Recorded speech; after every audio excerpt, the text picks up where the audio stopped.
This is Quiz 4B, Part 2 for Physics 201.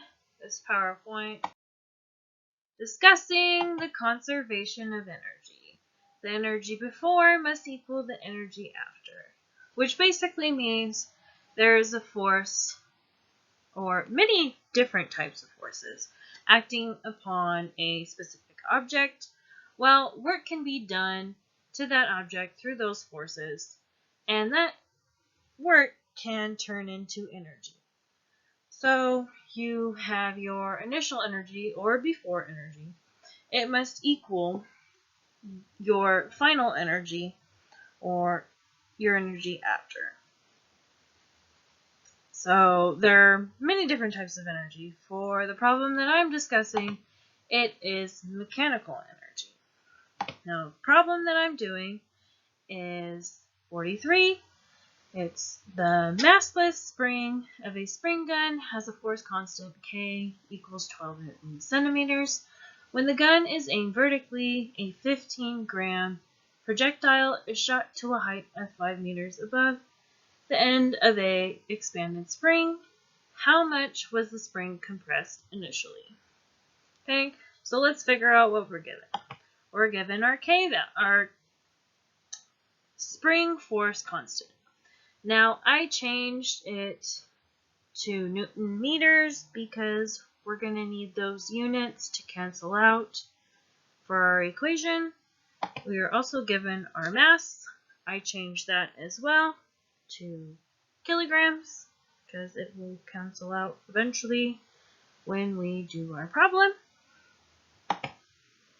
And we are also given our height. The dart is shot 5 meters up into the air.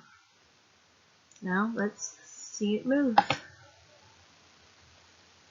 Okay, so our spring stretched and our dart moved up.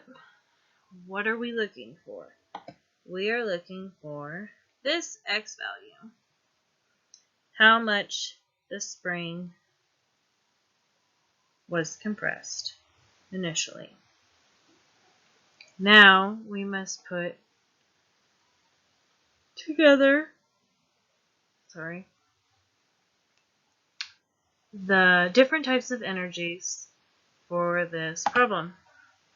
And we have our initial kinetic energy plus initial spring potential energy plus initial gravitational potential energy, and all that must equal the final kinetic energy plus the final spring potential energy plus the final gravitational potential energy.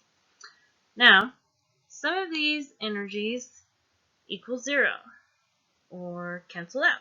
So we must figure out which ones don't need to be in the problem. And the first one is our initial kinetic energy. The reason why we don't need that is because the object is not moving. Now the next one we don't need is our initial gravitational potential energy because our height is at 0 when we first start. Next is the final kinetic energy. Because our dart reached the maximum height of 5 meters, we no longer need that velocity that we would normally use. So the velocity is 0. Next is the final spring potential energy. Well, spring has already been released, so we don't need it. So we are left with our initial spring potential energy, which is 1/2 spring constant times the X value squared. And that must equal the final gravitational potential energy, and that's the mass times gravity times the height. Now, what are we looking for? We're looking for X. So, what do? We solve for X. And when we solve for X, this is what we're left with. The square root of 2 times the mass times the gravity times the height over the force constant. Now, all we do is we plug in our givens. Okay? So x equals square root of 2 times 0.015 kilograms times 9.81 meters over seconds squared times 5 meters divided by 1200 newton meters. Now you can see why I changed the original units that we were given.